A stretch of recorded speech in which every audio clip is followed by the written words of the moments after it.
When I got to Oakland, that's when I learned the game.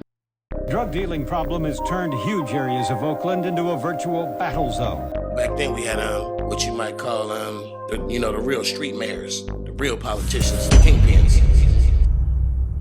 On August 29, 1986, East Oakland seemed to freeze in place. Down East 14th Street, a horse-drawn carriage moved slowly through the city, carrying the bronze casket of Felix Mitchell, the man Oakland police had called the ruler of the '69 mob.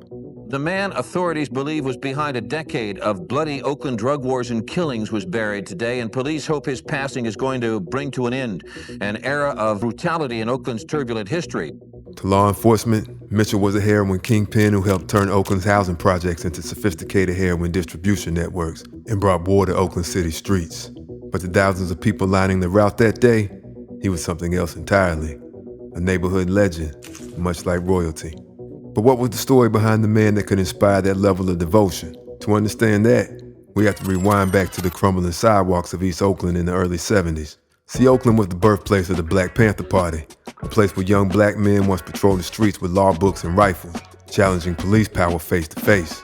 Violence against blacks was what we wanted to stop. But the best way to stop violence was not to run out there and let your head be beat. The best way to stop violence was to defend yourself and say, you want to take my life, risk yours.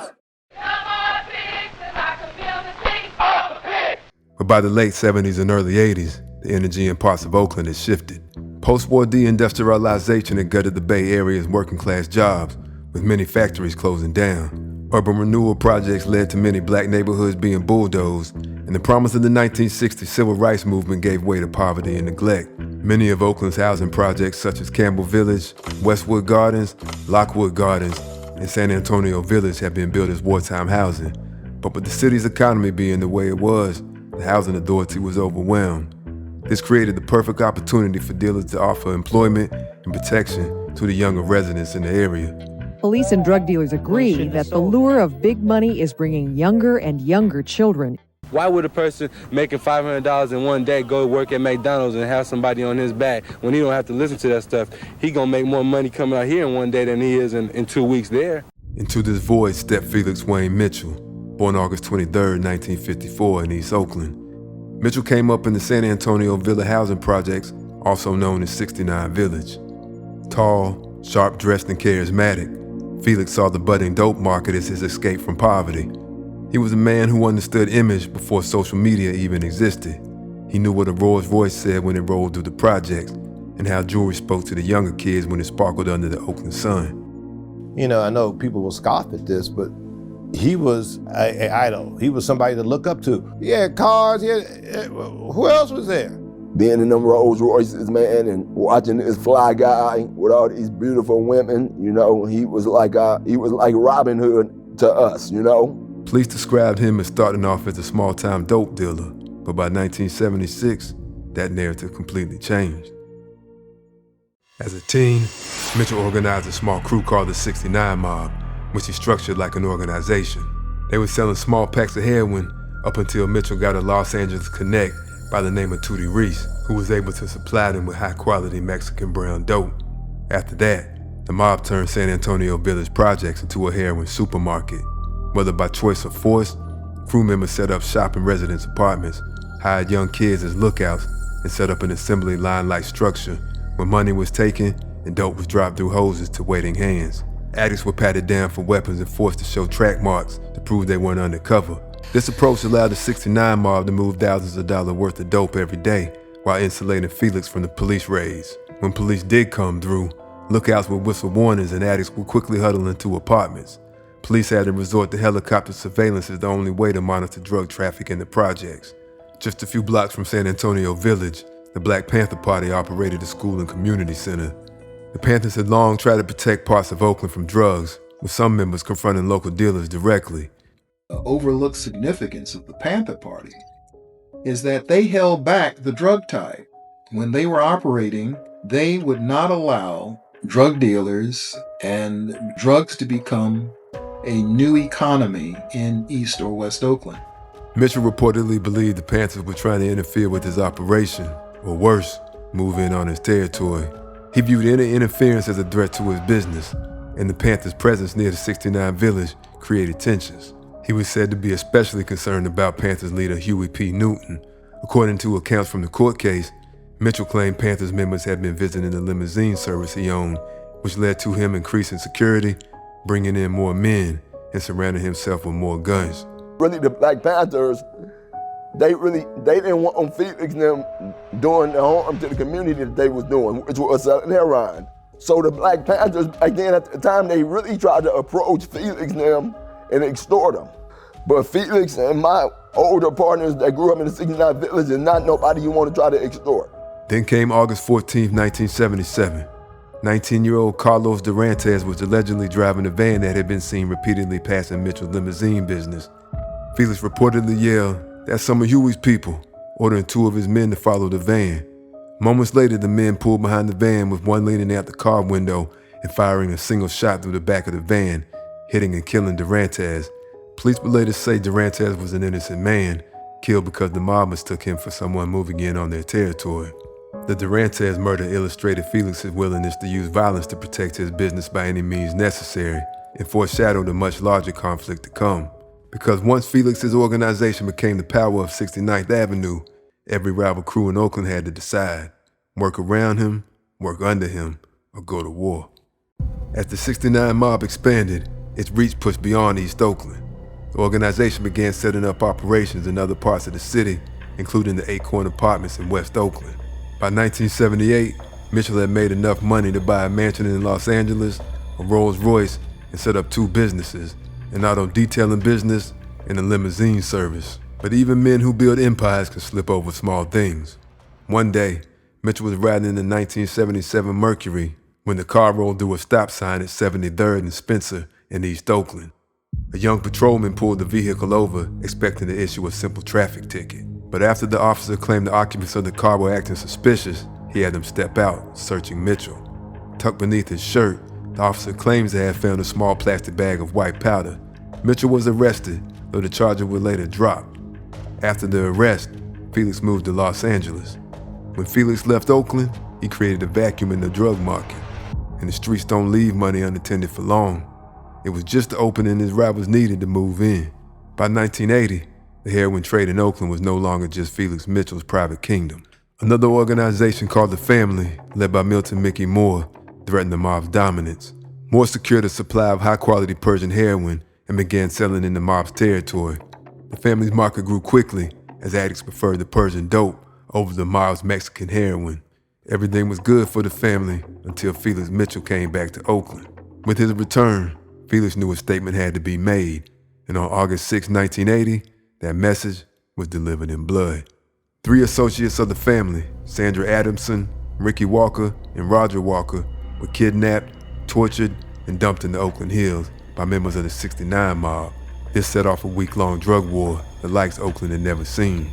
Ava Washington has lived in East Oakland in a housing project 14 years and worries constantly about her children's safety because of gang warfare. And I'm not gonna lie, it's drugs. It's drug-related. 2 days later, Vendetta Davis, a 19-year-old woman who had been romantically linked to a family member, was ambushed in her Mercedes and shot repeatedly with a .357 Magnum while her infant daughter sat in the back seat. Anthony Bowling, a mid-level family member, was murdered the same week, allegedly by mob enforcer Charles Dorsey. Then there was mob gunman Duran Terry Moore, Felix's own enforcer, who was found dead inside his Mercury Cougar. By week's end, 6 people had been murdered. Police attributed all 6 killings to the struggle over drug territory, turning the streets of Oakland into a war zone. Like, we sitting out here, and they've been coming through here like once a week. And the boys that's playing over there at the basketball court, they'll just start shooting. Don't care who they shooting at, they just begin to misfiring. Then in August of '82, another war involving the mob started after Cheney Barksdale, Jesse Sneed, and Larry Sneed opened fire on a car carrying Felix Mitchell's nephew. Retaliation was a must, leading to Felix ordering mob members to eliminate the Sneeds.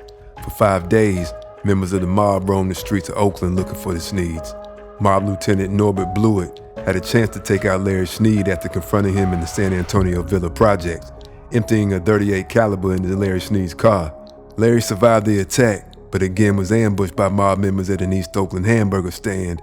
After members opened fire, Larry crawled under a car with mob members right behind him, letting off rounds at him under the car, but again, He survived that attack. Bluitt and 2 other mob members, Leslie Brigham and Gary Geek Lester, would botch another hit after tracking down Kenneth Pookie Cox, another Sneed associate. Bluitt testified he told Cox, "I got something for you." When Cox approached the car, Bluitt let a round fly, hitting Cox. Lester jumped from the car firing 4 more shots, hitting Cox in the body. Surprisingly, that hit was botched too. After all was said and done, the mob was only able to wound its targets, leading Mitchell to call off the attacks on the Sneeds. By 1982, law enforcement had had enough. Local police chased Felix for years, but state cases were hard. Witnesses disappeared, refused to cooperate, or became unreliable altogether. Murder charges were filed, dropped, revived, or swallowed by weak evidence.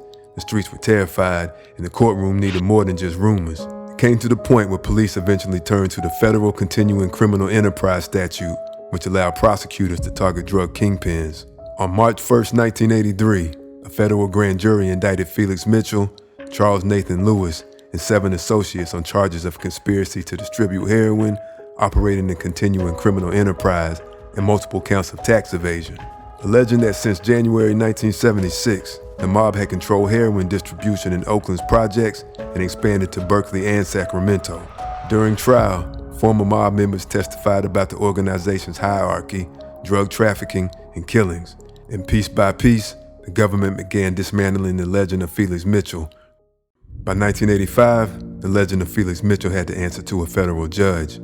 On June 4th, 1985, U.S. District Judge Marilyn Hall Patel sentenced him to life in prison without the possibility of parole. Felix showed no emotion to the sentencing, reportedly saying, "I like money, I like jewelry, I like fine cars, and I went out and got them.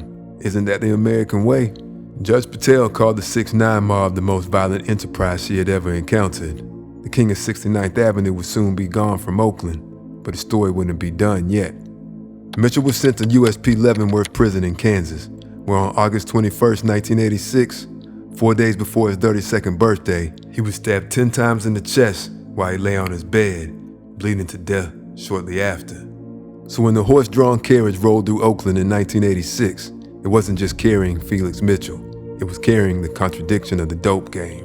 The American dream Felix had chased had given him status and a name Oakland would never forget, but it came with a body count, and in the end, that body count included his own. But the family's war for Oakland was far from over, and that war this time would come from within. At 1:30 in the afternoon on March 22nd, 1984, the alarm bells inside Franklin Elementary School suddenly came alive. Teachers locked their classroom doors and shut off the lights. Outside, 2 carloads of gunmen were flying down Foothill Boulevard, trading bullets with semi-automatic pistols, shotguns, and rifles. The shooting allegedly started several blocks away, but the speeding cars carried the battle directly towards Franklin. The gunmen stopped near the school, and when the door swung open, for 90 seconds, gunfire ripped through the schoolyard. Bullets struck classroom windows, causing students to drop to the floor. The principal ordered the school locked down while wounded men staggered through the neighborhood, leaving trails of blood behind them. Police later connected the shootout to 2 rival East Oakland organizations. One was simply known as the Family. The other was Funktown, USA. And according to law enforcement, the man sitting at the center of Funktown's growing power was a former Oakland high school football star named Harvey Whisenton. Whisenton grew up as one of 13 children, attending Oakland High School, where his size at 6'5" and speed made him stand out. He was a talented athlete who was named to the All-City team. As a teenager, Harvey had something many young men around him didn't: a visible road leading somewhere beyond the flatlands of East Oakland. But the neighborhood surrounding him was changing. By the late 70s, Oakland's heroin economy had grown into a highly organized underground business. Corners, apartment buildings, housing projects, and entire blocks became valuable pieces of territory.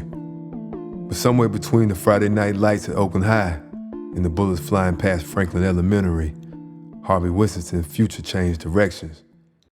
Harvey Whisenton stepped into Oakland's bustling drug economy after linking with Mickey Moore, a former R&B singer now turned to one of the city's leading narcotic figures and head of the Family organization.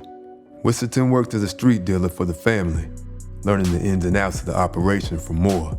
He spent a brief stint in jail in 1980 after a drug possession conviction.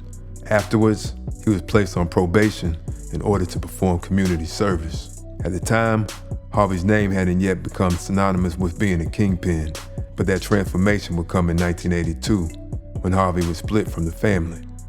Though accounts are different, the reason for the split is alleged to be from a rivalry between Harvey and Moore, as Harvey looked to gain more power.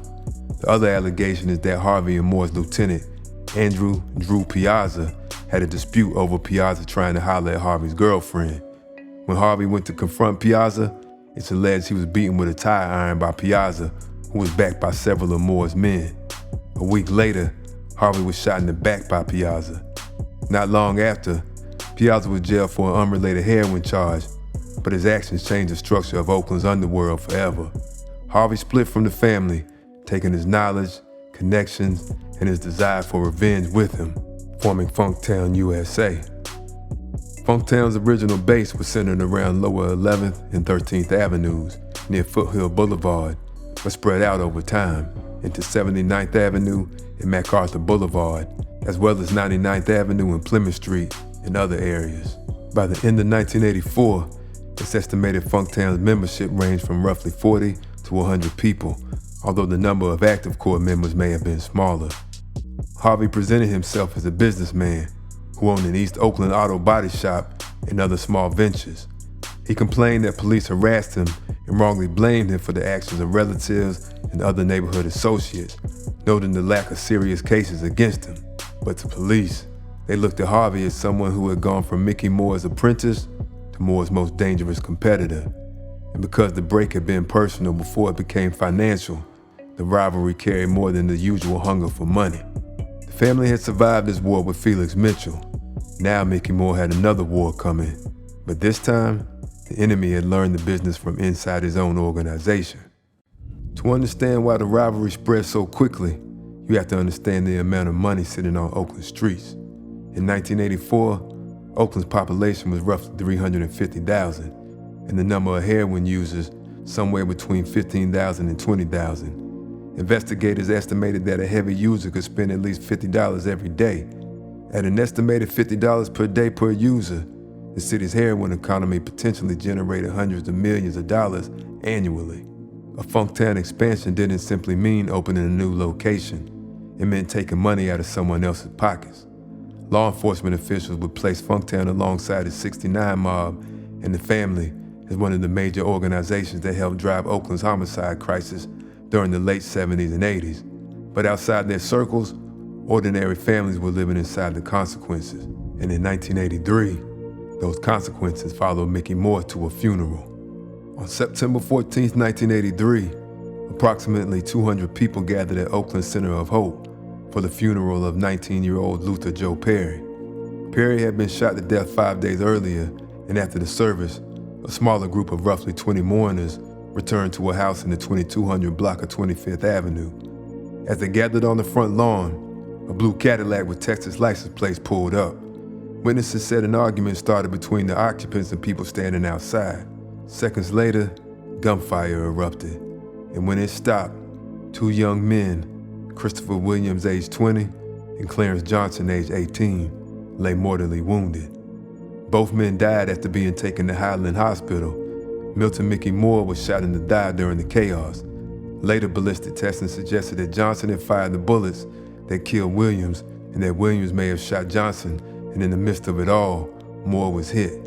Rumors spread that the shooting was connected to the war between the family and Funktown, alleging that Funktown shooters had opened fire on family associates. A few weeks later, on October 7th, gunmen shot up Mickey Moore's Oakland home, narrowly missing his 13-year-old son. By then, the feud had clearly moved beyond Harvey and Mickey, with funerals only producing new funerals. Then only 5 months later came the shooting at Franklin Elementary School. One of the men later associated with the incidents was Anderson Samaji Thurston, whom police described as a Funktown enforcer.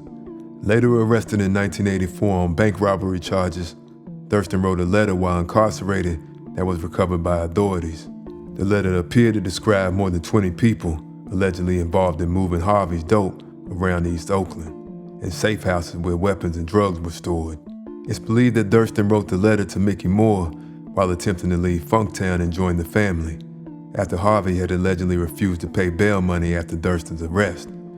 Prosecutors described the letter as an intelligence summary rather than a confession that solved every open case, so the conflict on the street continued. In July 1985, Gregory Hassan Colbert had recently been released from prison. Colbert was described as a former lieutenant in Mickey Moore's family organization. It's alleged Funktown gunmen opened fire on him near 98th Avenue and Eads Avenue in East Oakland, not knowing Colbert was wearing a bulletproof vest. He survived the shooting, but refused to press charges. By then, however, federal investigators had begun examining Funktown from another direction. No longer relying on witnesses in order to solve every shooting, they began building a narcotics case, and police also alleged that Harvey's organization had developed a relationship with an even more intimidating force, the Black Guerrilla Family Prison Gang. Harvey had formed an association with members of the Black Guerrilla Family, also known as BGF, who allegedly helped transport narcotics and provide outside enforcement over Oakland's territories. The federal investigation intensified in April 1985. By now, police described Whisenton as Oakland's newly crowned street king. Felix Mitchell was now facing life in federal prison, and Mickey Moore's family had been weakened by arrest and years of violence leading to Funktown's expansion into territories abandoned by older organizations. But pinning anything on Harvey remained difficult, as his auto body shop provided a legitimate face, even though investigators believed narcotics were being run through the business. But by the spring of 1985, an undercover federal agent had begun entering the world behind the body shop doors. Between April 12th and September 10th, 1985, the female agent completed 9 controlled purchases involving cocaine and heroin, with most of the deals occurring at the Marin Way auto body business. On October 4th, 1985, the operation moved from surveillance to arrest. Whisenton reportedly left the shop while trying to locate cocaine for another transaction. Police followed him through the air with a helicopter, and when he returned to the body shop around 12:30 in the afternoon, officers were waiting. Prosecutors charged Whisenton with 2 conspiracy counts, 4 counts involving cocaine distribution and 3 involving heroin distribution. He eventually pled guilty in connection with approximately $80,000 worth of cocaine and heroin sold to undercover agents. When given an opportunity to address the court, Whisenton stated, "My mouth got me here, I ain't saying nothing." Harvey was subsequently sentenced to 17 years in federal prison. Just before 5 o'clock on a Saturday afternoon, Rudolph Rudy Henderson was sitting inside a vehicle outside Lloyd's the Pie Queen's restaurant in the 800 block of 60th Street in North Oakland. While customers drifted in and out of the restaurant, a gunman approached the car. With no warning, gunfire rang out. Windows burst and glass flew across the seats. The man and woman sitting behind Henderson escaped with minor injuries. Rudy didn't. The man once described as Oakland's most powerful cocaine dealer was now dead. 8 months earlier, Henderson's 25-year-old son had been shot to death during a carjacking in East Oakland. But long before that fateful day at the restaurant, Rudolph Henderson was appearing in newspapers around the Bay Area, not for any crimes, but for how a chubby powerlifter from Oakland had transformed himself into a potential Mr. Universe. Henderson, at 30 years old, had already spent approximately 8 years lifting competitively. In the powerlifting world, he had developed crazy strength, but to become a bodybuilder, he had to change his routine. He cut more than 20 pounds from his frame, training approximately 4 hours a day, 6 days a week, at New World Gym in San Leandro. He entered his first bodybuilding competition in 1975 and finished 4th. And by 1979, he was preparing for the Mr. USA contest, hoping that success there could carry him towards Mr. America and eventually to the Mr. Universe stage. Henderson understood that a major bodybuilding title could bring magazine photographs, endorsements, as well as the pride of being Mr. Universe. But while the newspapers were writing about Rudy's bodybuilding journey, law enforcement already was familiar with his name. See, Henderson's transformation into a celebrated bodybuilder couldn't erase what had come before it. Henderson had already crossed the line from street-level dealing into international trafficking, serving time for importing heroin from Hong Kong in 1975. After prison, Henderson returned to Oakland in bodybuilding. To an outsider, it may have appeared that he had escaped the drug business, training around respected athletes, developing friendships in sporting circles, and just generally building the image of a businessman, a man comfortable around athletes, models, and entertainers. But the Oakland streets were never far from Henderson. In October 1984, Henderson was wounded in a drive-by, while another man, described as a suspected drug dealer, was killed. That shooting was a warning, as Oakland's narcotic business was changing. By the mid-'80s, heroin organizations were being dismantled. Cocaine was becoming more dominant, and crack was beginning to transform entire neighborhoods into fiercely contested retail markets.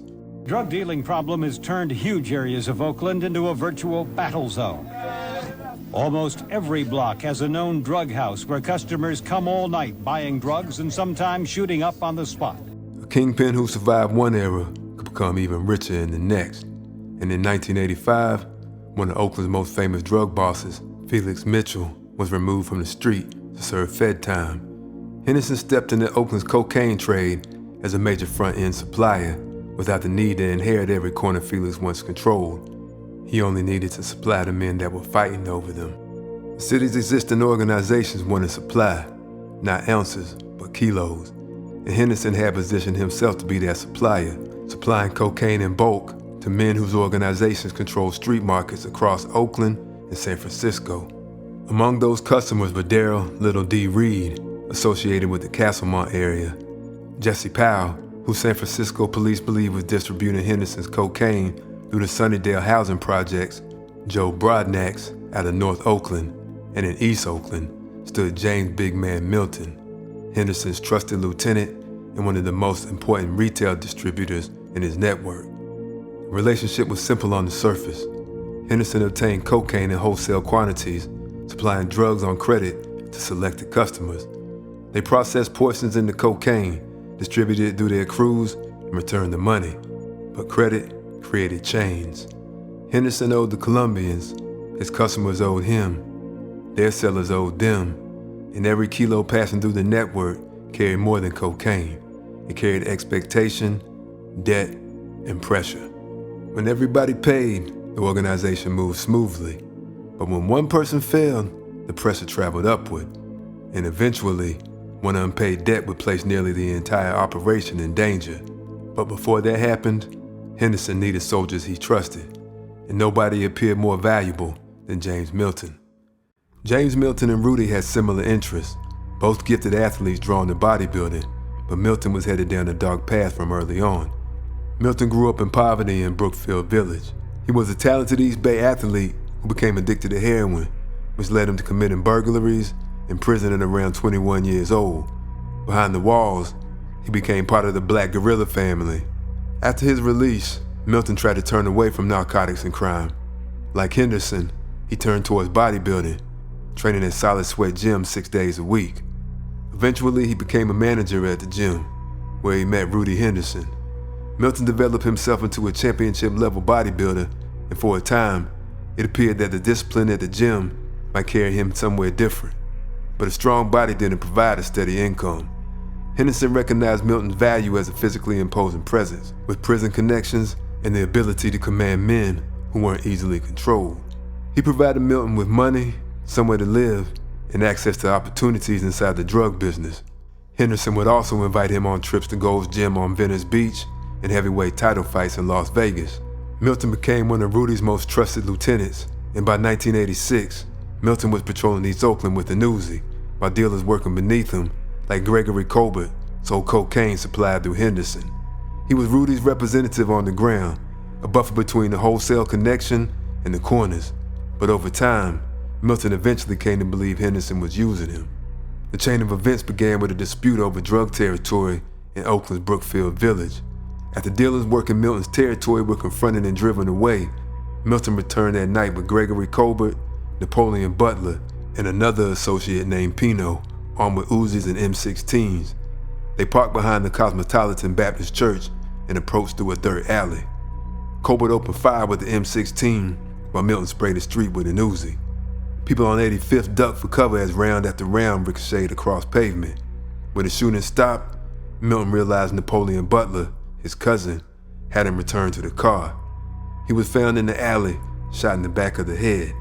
After Napoleon Butler was killed during the shootout, Rumors spread that Gregory Colbert had accidentally shot him from behind with an M16. Colbert denied the accusation, but Milton began to believe it might be true. Before he could decide how to handle the situation, Oakland police raided Milton's home on January 13, 1987, arrested him for Butler's murder, and reportedly found weapons and drugs, including a kilogram of cocaine linked to Rudolph Rudy Henderson. Milton's daughter was also taken into custody. Facing the possibility of decades in prison, Milton was offered a deal: explain Butler's death, testify against Colbert, and help the FBI investigate Henderson's organization.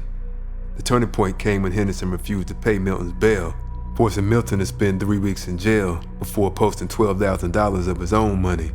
Feeling abandoned after taking major risks for Henderson's organization, Milton contacted the FBI after his release and agreed to cooperate against Henderson. But before that betrayal could destroy Rudy, another relationship had already placed him in danger: his connection to Colombia. At the center of Henderson's wholesale world was a Colombian trafficker named Alvaro Becerra, an Americanized Colombian with connections to the Medellin cocaine network. Becerra's offer was simple: reliable cocaine in high volume.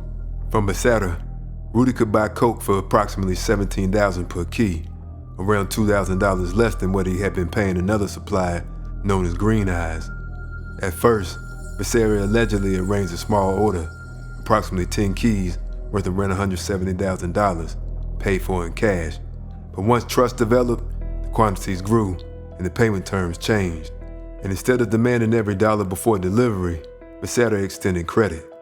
Henderson was bringing in loads of 20 keys for approximately $350,000, 94 keys valued near $1.6 million, and 100 keys worth roughly $1.7 million. But that credit came at a cost, placing him in debt to people who didn't accept excuses. As long as everybody kept moving, everyone made money. But credit is only as smooth when the money returns. And by the end of 1986, Rudy's money stopped coming back. It all started with Joe Broadnax. Allegedly, Henderson supplied Broadnax with approximately 50 kilos of coke. Broadnax's organization cooked part of the powder into crack and sold it in North Oakland. But before Broadnax repaid Henderson, another supplier appeared with an offer too good to refuse: 60 kilos for approximately $380,000. Broadnax used money that should have gone to Henderson to purchase the cheapest shipment. The plan was to sell the new coke, multiply the money, and pay Rudy afterwards. But on December 30th, 1986, the new transaction turned out to be an undercover operation. Broadnax was arrested, and the money was gone. It's alleged that Broadnax owed Henderson approximately $1.1 million. Without that payment, Henderson's debt to the cartel reached $2 million. Suddenly, luxury cars and mansions didn't matter anymore. Rudy now owed people who had supplied him with cocaine on trust, and the man holding a large portion of his money was sitting in jail. Eduardo Donoso, described as a collector associated with Becerra's organization, began pressing for payment. Then, apparently frightened by the consequences of the unpaid account, Donoso left for South America. In January 1987, Becerra came to Oakland personally and contacted Henderson. By now, federal agents were monitoring Rudy. Henderson met with Becerra at the downtown Oakland Hyatt Regency, bringing him $100,000.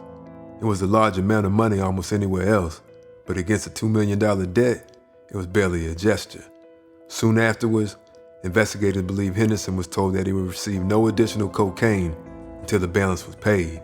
The well-oiled machine was beginning to fall apart, and then James Milton started talking. 3 FBI agents supervised the case, while as many as 13 others contributed part-time. The IRS had reportedly examined Henderson's finances for approximately 5 years, and the lifestyle was telling a story that reported income couldn't explain. Agents placed a court-authorized wiretap on a telephone associated with the North Oakland house they believed served as a nerve center. They tracked calls, pages, meetings, and money, and on May 31st, the waiting ended. Federal officials gathered in a Justice Department conference room in San Francisco to decide whether it was finally time to bring down Rudolph Henderson. The raids followed quickly. Agents from 6 federal agencies and the Oakland Police Department executed about 30 warrants across 4 counties, searching roughly 20 locations. Near 55th Street in North Oakland, investigators discovered a Mercury station wagon containing approximately 40 kilograms of cocaine, valued in reports between $738,000 and $1.4 million. Authorities also seized at least $350,000 in cash and around 20 luxury vehicles. Henderson, his sister Carolyn, and several alleged associates were arrested as part of a sweeping conspiracy case that later included cocaine, weapons, and continued criminal enterprise charges carrying the possibility of life in prison. After years of operating with confidence, Henderson's empire had finally begun to collapse, and its most powerful symbol was waiting high above Sonoma Valley. At the end of Grove Street, high in the hills west of Sonoma, Rudolph Henderson's success took physical form in an approximately 6,600 square foot mansion known as the Sky Castle. Purchased for about $2.8 million, the estate sat on roughly 11 acres and features multiple bedrooms, fireplaces, wet bars, elaborate entertainment systems, an indoor hot tub, and a sprawling master suite occupying much of the upper floor. This was also seized by the government. Federal authorities are now moving to seize all of Henderson's assets under a new law that allows them to confiscate property acquired with drug money. In January 1989, Henderson entered a plea agreement. And on April 1989, Judge Patel sentenced the 39-year-old former bodybuilder to 25 years in federal prison. This man accused of supplying cocaine to Oakland's gangs was sentenced to 25 years behind bars today. That's 5 years longer than the prosecutor had asked for. Rudolph Henderson pleaded guilty to charges of selling cocaine, but after he heard the sentence, he tried to change his plea. The judge said, no deal. Even before Henderson's case was finished, some of his cars began appearing on the auction block. In April 1991, the Sky Castle followed. The government set a minimum bid of $1 million and hoped to receive approximately $1.5. Rudolph Henderson was eventually released from federal prison in 2002. He returned to the East Bay and entered the used car business until his death in 2006. The 69 Mob, as well as two other rival drug gangs, the Family and Funktown, USA, had people living in Oakland constantly ducking bullets. Then, the three leaders of those drug gangs were finally put behind bars. Police say those arrests left a power vacuum. Now, a lot of little gangs are forming, with new leaders still fighting and shooting it out over turf and recruits. On a quiet night on East 14th Street, more than 200 mourners packed into CP Bannon Mortuary in East Oakland. They were there for Derek Turner and Tracy Bolton, two Oakland men found shot execution style behind a Kentucky Fried Chicken in Carson, California, after what police described as a cocaine deal gone wrong. Inside the mortuary, grief hung heavy, but in the streets, grief don't stop a war. Outside, 3 men wearing masks and gloves pulled up to the mortuary, hopping out with guns and a rifle. As one man pointed the rifle, the crowd scattered, ducking behind anything that looked thick enough to stop a bullet.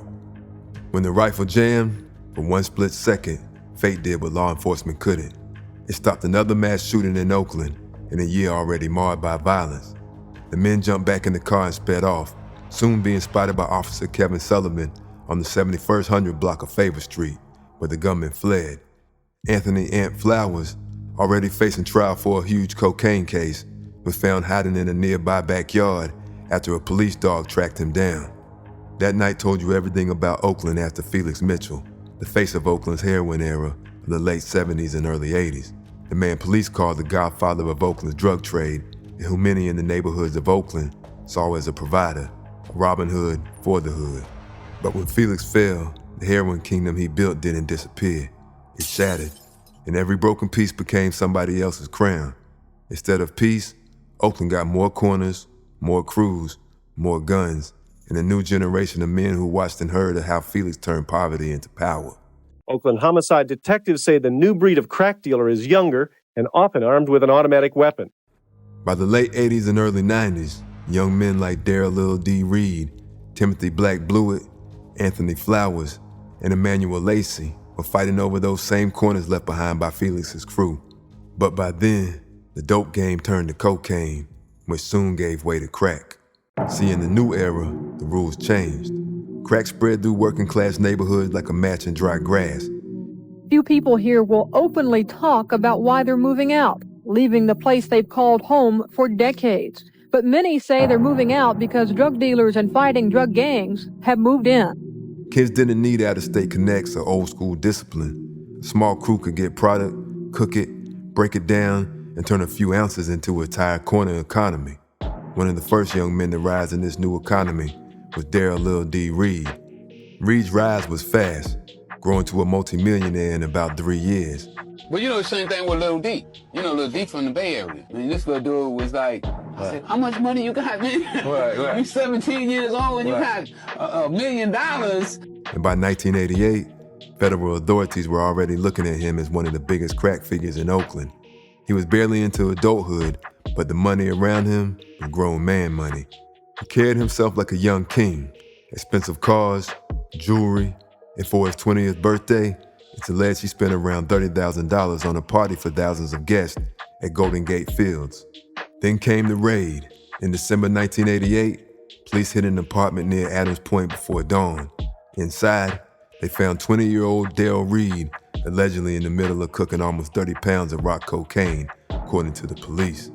They also seized powdered cocaine, cash, handguns, and records that suggested hundreds of thousands of dollars in sales across the East Bay. Police called it the biggest crack cocaine seizure in California at the time.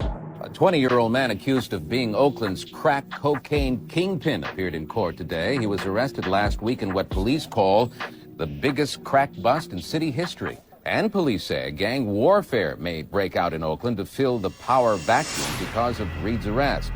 Just like with Felix, the fall of Reed opened a lane, and the man who moved into that lane was Timothy Black Bluitt. As one of 15 children, he grew up in the same East Oakland ecosystem that had produced Mitchell, with his brother Norbert Bluitt running with Felix and the 69 mob.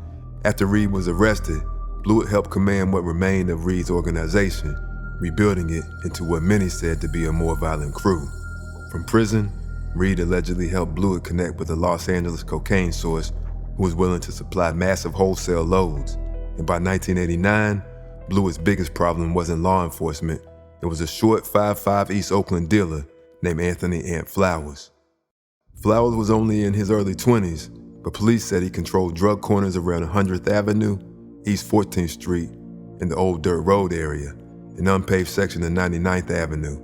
A hustler with a crew not originally known for violence, Flowers had something that made him more dangerous to Bluitt. He had territory and cheaper cocaine. While Bluitt was selling an ounce of coke for around a G, Flowers was selling his at 700.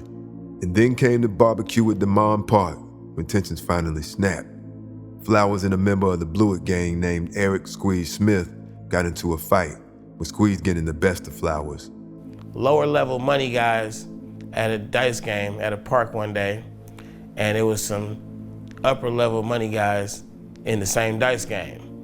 And the fight broke out. The cat who didn't have the most money kind of quick, bang, bang, bang, and kind of won the fight a little bit. And eventually, somebody got killed. When somebody got killed, it jumped off a war. More than a fight, Flowers left the picnic with bruised pride and a public humiliation. Get back was a must, and what followed became one of the most violent chapters in Oakland's history. A 3-year feud that would stretch from Oakland's flatlands to East Bay suburbs and leaving more than 16 people dead. Flowers didn't go to war alone. He linked up with a man who already had his own beef with Bluitt, Emmanuel Lacy. Lacy was a former star athlete at Fremont High School who later went on to wrestle at San Francisco State before leaving school. But somewhere between the gym mats and the East Oakland corners, Lacy entered the cocaine business. By the mid-1980s, according to police, Lacy's organization had grown into a major cocaine operation. One informant said he started around 1984 as a door monitor at the 91st Street Avenue trap house of Lacy's. Over time, he gained trust moving up to selling coke from the house, making deliveries, and watching the amounts grow from tiny street sales to multi-kilo deals, sometimes dozens at a time. Lacy used code words like tequila and brandy for different drugs, stashed dope in abandoned cars, and held meetings at fast food restaurants. The money coming in was enough for Lacy to buy a $300,000 home near the San Ramon Country Club. He was a big-time dealer who Bluitt had known well. See, Lacy's beef with Bluitt didn't start with Flowers. It started back in 1988 when Bluitt and Lacy's people were fighting over the right to sell in Acorn housing projects in West Oakland. Lacy, Ronald Snoopy Pennywell, and Gordy Big Hen Henderson used Uzis to ambush Bluitt's lieutenant, Kenny Winters, and Winters' girlfriend, Beverly Bell. Winter survived, but Bell died in a hail of bullets. Lacy faced a potential death penalty, but the case collapsed when a key witness was murdered. So when Flowers broke away from Bluitt, and when Bluitt decided Flowers had become the enemy, Lacy and Flowers had a shared problem: Timothy Bluitt. From 1989 to 1991, East Oakland resembled a war zone. Bluitt's and Flowers' crews stalked each other through neighborhood streets, often with Lacy's gunmen backing Flowers. The violence came in waves: drive-bys, ambushes, police chases, and every shooting demanded a response. Even if you weren't in the game, you became part of it. This became clear on May 7, 1990, when Terry Cooper, who was tied to Bluitt's gang, entered a grocery store on Seminary Ave while being chased by armed men. Inside were people shopping and workers going about their normal routine when all hell broke loose. Gunmen opened fire with automatic weapons as children buying snacks dove behind counters and workers ducked for cover. In the aftermath, Terry Cooper was killed while another man was wounded. This was supposed retaliation for a member of Flowers' gang, Stan Dwight Anderson, who was killed a few days earlier on May 4th near 80th and Rosedale. Police weren't spared from the violence either. On the same day, Oakland police officer Bruce White and Barbara Laura were shot at with an automatic rifle near Interstate 580 and Park Boulevard. According to police, 3 carloads of Bluitt gunmen were out looking for Flowers when police spotted them. Bluitt's men fled, driving onto the freeway while firing and pursuing officers. A month later, gunmen connected to Flowers allegedly opened fire on Mark Hillbilly Norman and Cedric Sewell, both Bluitt gang members. A responding Union City officer, Michael DiLorenzo, was shot at with an Uzi as the shooters tried to escape. The feud continued into the summer as the names changed from headline to headline, but the pattern stayed the same. Somebody got shot, somebody survived, somebody retaliated. But on July 4th, fireworks had nothing on the chaos that was about to ensue. At the Lockwood Garden Housing Project, Bluitt's men allegedly ambushed Flowers' associates, Larry Galbert and cousin Ronald Pickett, outside the market around 8 a.m. Gunmen chased Galbert and Pickett on foot and in a van through a nearby schoolyard, shooting both of them. A patrol car spotted the van and began chasing it down East 14th Street. While in pursuit, a car pulled in front of the cop car, causing it to broadside the vehicle, killing the driver, Patricia Welch. Now this wasn't just dope boys dying anymore. It was anyone who happened to be in the wrong place when the violence came through. Then the following month came the shooting at CP Bannon Mortuary, and on Thanksgiving Day of 1991, 2 carloads of gunmen raced along 71st Avenue, exchanging gunfire through residential streets. By now, the feud had become almost cinematic in its craziness, making one thing clear to the residents of Oakland: there was no such thing as sacred ground anymore. By now, the FBI was listening with wiretaps, capturing Bluitt talking about enemies, guns, and retaliation. In December of 1991, federal agents finally hit Bluitt's organization, indicting Bluitt and 15 associates on drug conspiracy charges. Bluitt received a 30-year federal prison sentence in January 1994, allowing the Flowers and Lacy network to grow even more powerful, controlling around 70% of Oakland's cocaine market. The investigation into Flowers and Lacy's network had taken more than 2 years, and in September 1994, a massive sweep arrested dozens connected to the drug network, including Flowers. Emmanuel Lacy managed to elude authorities until September 1995. DEA agents arrested him outside Coors Field in Denver, where he was allegedly scalping tickets before a Giants-Rockies baseball game. By the late 90s, the era of the big Oakland drug lord was ending, but it only made way for younger crews that were smaller, less centralized, and harder to control.